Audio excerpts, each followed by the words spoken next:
When should you sell a stock? Yeah. I mean, I'll start off by saying, generally speaking, you would want to have some sort of plan or strategy in place to know when you're going to sell. So what we call it is you should have something called a sell discipline. What is a sell discipline? As discipline or sell discipline is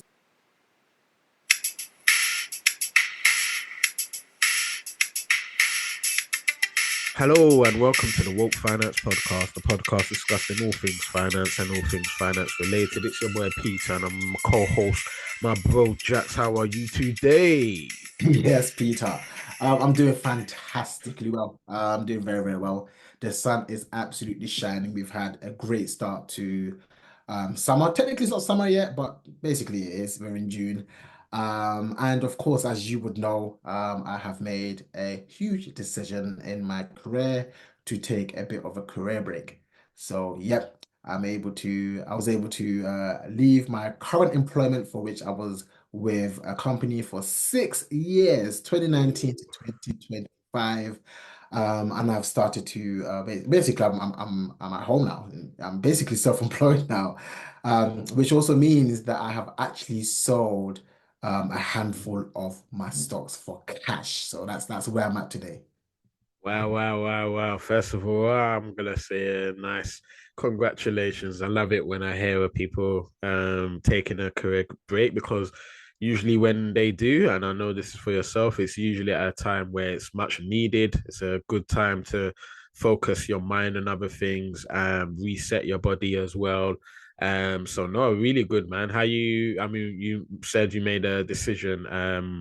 To obviously sell down some stocks, which we'll definitely be talking about or in relation to this episode. But in general, outside of that, how are you feeling about your decision? Oh, mate, I think, it's when you start to actually experience the ability to wake up and have a slow morning, to be able to actually cook good breakfast without having to rush to work, being in control of your own time, being able to schedule your own time and do things according to your own schedule, I think has been the most exciting and revolutionary thing. I've really, really enjoyed that. But of course, it's just the beginning, so I'm using the beginning to actually just rest and reset. But most definitely, what is going to be very important and what's very clear to me already is that the days go by very fast. And if you're not being very intentional with the time that you're spending and actually doing something and scheduling actually leaving the house and going out for walks or going to work somewhere else, then you might find that by the time you know it, the day's just started and the working day is over and you've not actually done anything yourself. So, but apart from that, yeah, really, really enjoying the time off technically because I'm using the first few weeks as a time off. And then yes, I'm looking very much forward to getting my knees under the table and my sleeves rolled up into some real, real hard work. Love it, love it, love it, man. And you mentioned the word intentional to have time off like this from a day job, because it doesn't necessarily mean time off from other things, but to have time off, you've had to be intentional to be able to prepare for a time like this. Now you mentioned around, you've obviously sold down some of your stocks. So for this episode, for our listeners, we are going to be focusing on in general actually, when is it time? When is it the right time to actually sell your stocks? Now, if you are a long time listener, we would not be surprised if you have some shares in some company or a company. But yeah, we're going to be discussing when is it actually time to sell out and for what reason. But before we do that, just a massive, massive shout out to our listeners wherever you are in the world. Please, please don't forget to just leave us a, even if you've liked our episodes before, like this one, please. It does help with everything that we're doing and it goes a long way.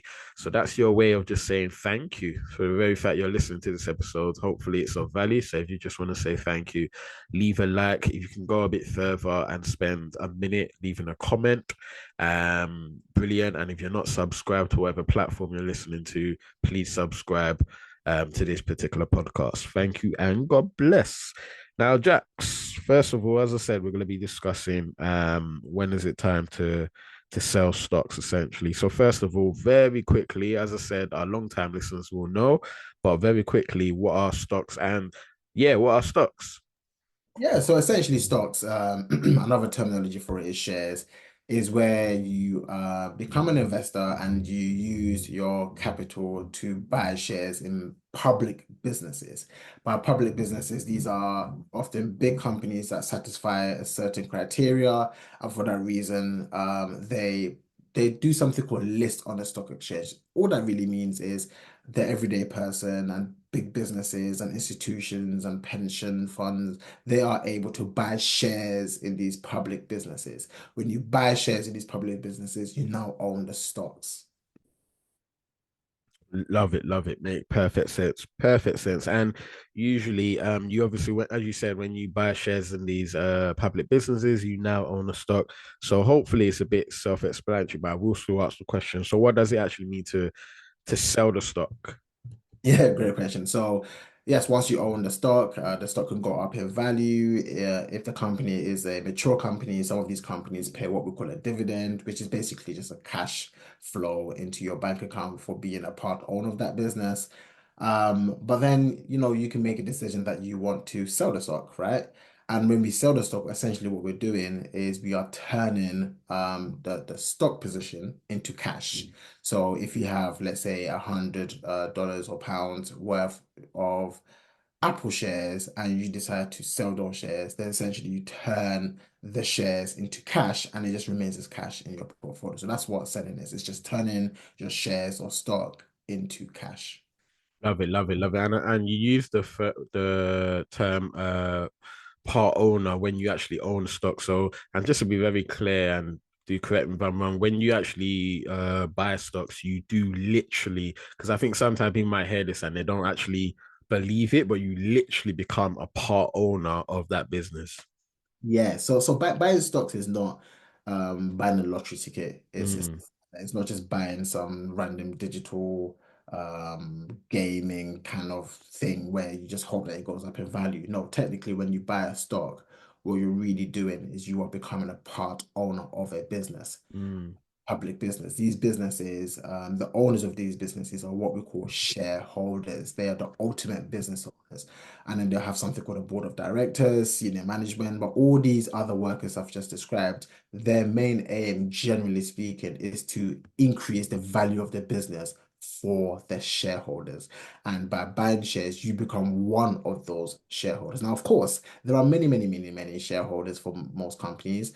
And you buying shares in, let's say, Apple stock, if we're going to keep the example, you will become a very small share owner, but you still are a part owner of that business, albeit a very small part. And essentially, if that business does very well and the stock price goes up or they produce more cash flows, then you do well as an investor because you own the business. You're a part owner of the business.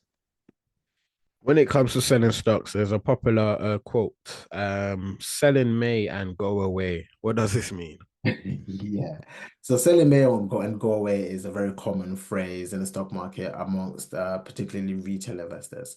And it is based off the fact that history shows us that usually the summer months are the months where the stock market doesn't do the best. And so when it says selling May and go away, what it's saying is, hey, the summertime stock prices often go down on average. When we look at history, it's not always the case, but it does happen sometimes, more often than not. And so there is this phrase that some retail investors say, which is, hey, sell in May and go away, which I think is probably the best piece of investment advice. Because I was gonna say on that note, when is actually the right time to sell a stock? So we can end this podcast and say sell in May and go away. That is hilarious. But I am actually gonna ask you that, Jax. When do you feel is the right time? Because on this podcast, Jax, first and foremost, maybe caveat that on this podcast we talk about long term being long-term investors and holding and buying and building over a long period of time. Generally, when it comes to building an investment portfolio, but of course, just like anything, there are times and reasons where one may want to sell some of their shares as well. So yeah, I am gonna ask you that. But before we do that, Jax, I like to create a bit of tension for our listeners. We are gonna give a shout out to where we are getting listeners from in all different parts of the world. And today, Jax, we're gonna give a shout out to Pittsburgh, which is a city in Pennsylvania, US. Oh, fantastic. For a moment, I thought you was going to say Peterborough, which is a One day, one day. Welcome to the Woke Finance Podcast. You are here with myself, Jax, and the co-host Peter. And on this podcast, we talk about all things finance and all things finance related.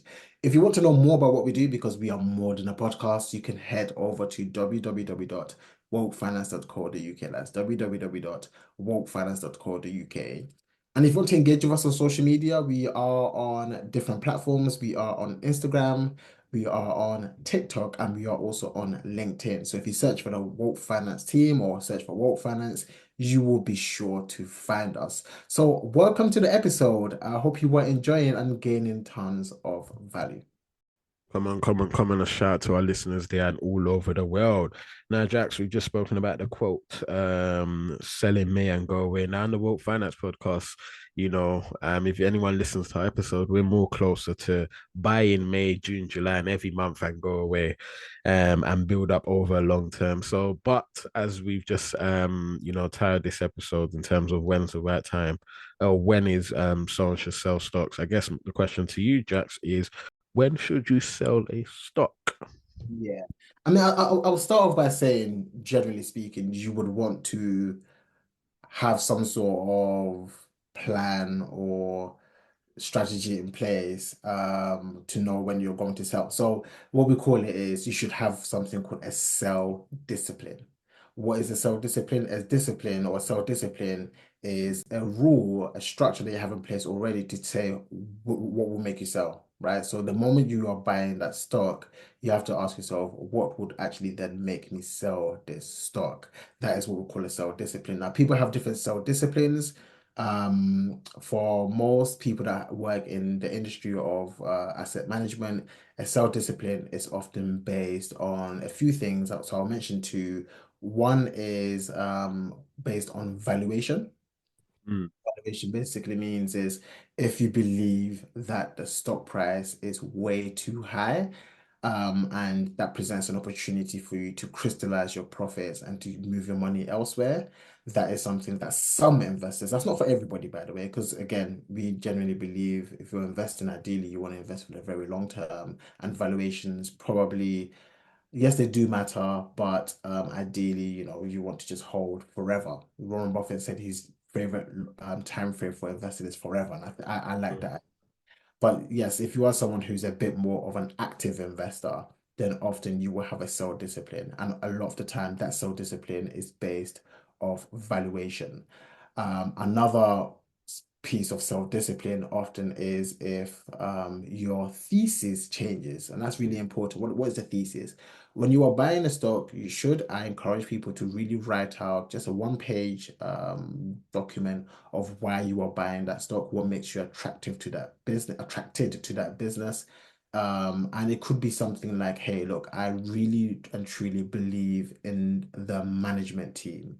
The CEO is founder-led. He has, whatever his skills that you really, really appreciate.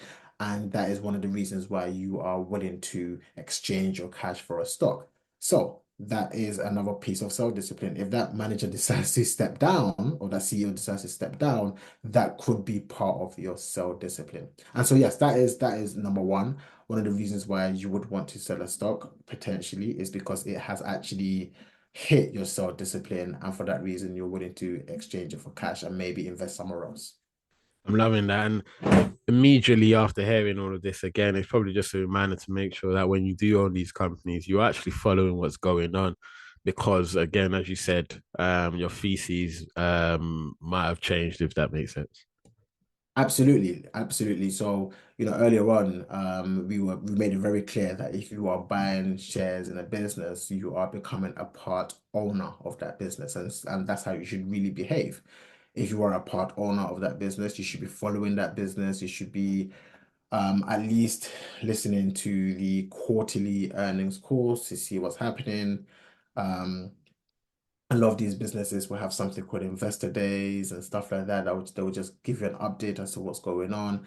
And that should be something that you really take seriously because you are a part owner of that business. And so, yes, you don't just buy the stock and forget about it completely because things can change. And exactly, your self-discipline could be triggered. Love it, love it, love it. Okay, cool. What else? So aside from just having a self-discipline, I think one of the key things is to definitely consider what's happening in your life. So if your personal circumstances change, then that is often a great time to review your overall personal finances. It's not just about investing. You want to review your holistic financial plan, and it could well mean that actually you may need to make some adjustments to your portfolio, which requires you to potentially sell. Exhibit number one, myself.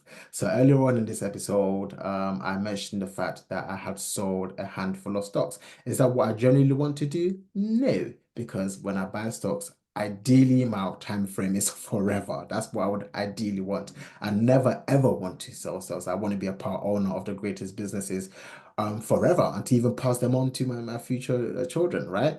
However, circumstances change, and that is the great thing about investing. Investing provides you with opportunities. And Mm, that has worked very well for me is that this year, over the past couple of years, the stock market has actually done quite well.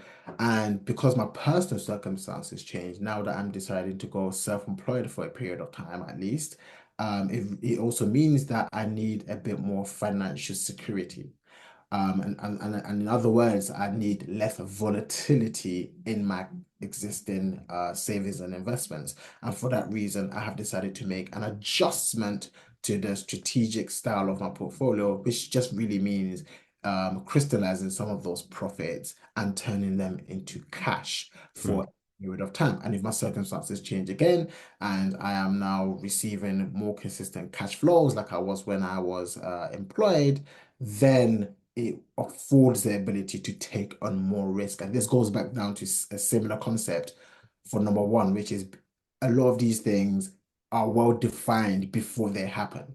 So you mm. should have an investment plan, a financial plan, a self-discipline within the plan before you even get there. And that's what's happened.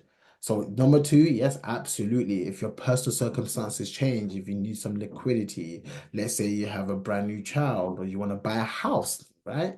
All these things require you to make an adjustment, and that's when you can sell. Hmm.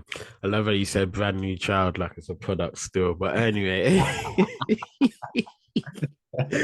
but no, I fully hear that, and I love that. And I mean, for our listeners that maybe have just started investing and or maybe invested for maybe 1 or 2 years, and maybe need a bit of encouragement. This is quite encouraging to hear, Jats, because it's a reminder of why we do what we do. Jats, if you had not been invested in years ago, maybe you wouldn't be able to do some of what you're doing right now, like becoming self-employed for a particular period of time. So Absolutely. it's encouraging to hear and see it come out in practice in real life. Oh, absolutely. I would, use myself as an example for the past how many years now? Probably for past 9 years that I've been invested in the stock market. It has afforded me the ability to do a lot of things, and I've been kind of, I don't want to use the word lucky, but I've been able to, and I don't want to use the word time the market, but I've been privileged to experience some good market upwards trends. Mm, So, I always make this reference that the house that I bought in 2021, in order to save for my property, I was saving and investing, right? So I had a lifetime myself for which I was saving and investing into. And I was able to actually build some portfolio returns aside from just the bonus that we get from the lifetime answer here in the UK. And that really helped me to put a deposit down for my house. Similarly, within 12 months, I was married, right? And I always make the joke that my wife's engagement ring was bought out of a portfolio. mm, And that's absolutely true. I actually remember absolutely liquidating a position. And again, the great thing about these things is I'm liquidating out of profitable mm. situations. So I'm Yeah, crystallizing yeah. and I'm using that to purchase my wife's engagement ring, for example. And like you just said, again, we're here in 2025, and because I've been saving and investing, I'm making that non-negotiable. I make investing and non-negotiable in my budget. It has also afforded me the ability to leave my 9 to 5 and resign, and not have literally another job lined up, and still feel okay to be able to pursue something and be free for at least 6 months without feeling the stress of finances. And Mm. that's what investing allows us to do. Mm. Whew. Love that, love that, love that. I'm gonna have to put down the snippet for our episode release, man. Love it, love it, love it. No, thank you very much for that, Jax, man. Any other reasons in terms of why someone may sell a stock? Yeah, so one of the last reasons why someone should really, really consider selling a stock is if there is an opportunity that presents itself, and you need cash for that, but you haven't actually built up just cash savings for that reason, but you have a portfolio that is invested in assets that have also done well. So an example is, let's say you want to buy a property. Let's say you want to buy a buy-to-let property. It could be that that's someone an area that you're interested in. It could be that an opportunity has just presented itself, that a property that you know should be priced, I don't know, at X, now is priced at a 20 to 30% discount for whatever reason. Maybe the previous owners are going for a divorce or something. And that presents an opportunity, almost an arbitrage opportunity to take advantage of this. And you don't have cash for it. Well, you may have cash for it if you sell down some profitable positions in your portfolio. And I've seen that happen many, many times with other people. In fact, as an investment manager, I've seen clients actually do this where they require us to maybe liquidate some positions because they are probably looking to buy a building. Sometimes it's even a commercial property. So Mm, absolutely, when there's an opportunity to purchase another asset, maybe that's a more illiquid asset, and you need cash for it, you have liquid assets in the form of cash, and you can use that to definitely invest in those things. hmm. Love it, love it, love it, man. Such a useful topic of discussion as well. Now, Jax, I am gonna ask a final question. For the person listening to this who's heard all of this and said, yep, none of these reasons relate to me, but I still want to sell, what one bit of commentary might you want to add for maybe when not to sell a stock? Well, I will start off by saying that more people have lost money in the stock market by selling and waiting. A lot of people sell stocks because they maybe they're scared, or they think they can time the market and all that kind of stuff. But the history and the data shows us that actually more people lose money. And when we say lose money, lose out on opportunities of gains by selling and basically waiting. And the reason why is because, remember, selling and trying to time the market is not a one-time decision. You have to get two things right.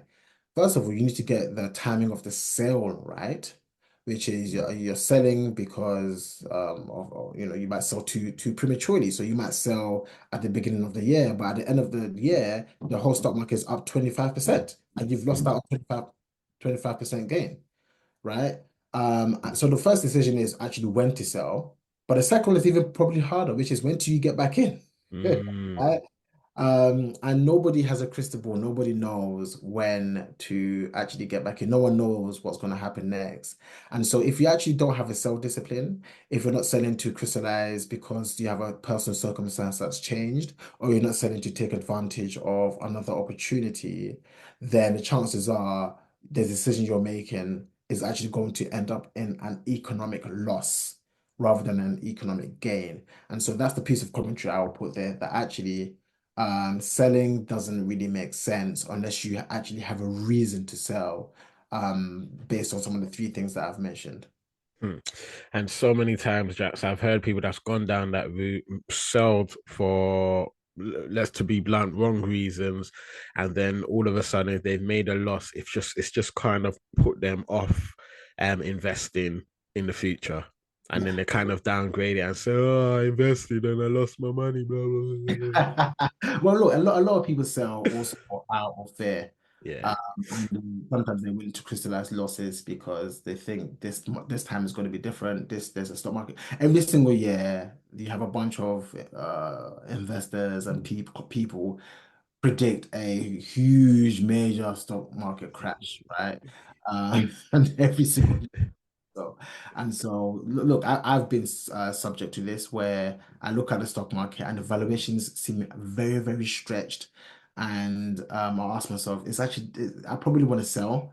Mm, And as I said, sometimes that could be, if you actually know what you're doing and you have got already a self-discipline, then that may work. However, for most people, it's not going to work because the truth of the matter is, even with valuations, there are two elements to valuations. Don't want to go down a rabbit hole, but very quick piece of education is valuations. The most popular type of valuation metric is something called a price to earnings ratio, a price to earnings ratio, also called a PE ratio, right? And all it's really saying is the business we're about to buy, how much am I paying relevant to the profits of that business, right? That's why it's called mm, a price to earnings. And sometimes the valuation is too high because the price that you're paying is much high, is too high as a multiple compared to the profitability of that company. But the second element that a lot of people forget is the actual earnings part. If you're paying for a business and the price is high, that's fine if the earnings catch up to the price. mm. Sometimes you may say that yes, the valuations are very stretched and they're very too high, they're very way too high. But actually, the business now starts producing profits, and as the earnings grow and grow exponentially, now you look at the price that you paid and you realize actually it was not that pricey because the earnings have catched up, and then actually it was a bargain. Hmm. Wow, wow, wow, wow. Thank you for that, man. Thank you for that very much, Jax. Lots of education there, man. Listeners, at the beginning of this episode, I said if you like what you hear or have heard, you can say thank you to us by literally leaving a like on whatever platform you are listening to this on. Go a bit further and leave a comment, man. Seriously, it does go a long way. Oh, Jax, yeah, always a pleasure. Go on. even the comments, it's one of the best ways to do it is to go on a platform if you're using Mm, and actually leave a review. mm. Leave a review if you are loving the podcast, you're loving the information that we're giving and all the free education that we're passing along, then leave us a 5-star review if you believe we are 5 stars, right? And leave us some commentary under the review as to what you like about the episodes and what you're learning from us. Absolutely do so, do so, do so, do so. I know a lot of people just listen to the podcast, they enjoy it, but they don't actually spend time doing it. We are asking you to do it today. Today. Today, 5-star review, informative and life-changing education. That's my review that I'll be leaving. But now, thank you very much, Jax. Always a pleasure. And to our listeners, remember all, stay woke.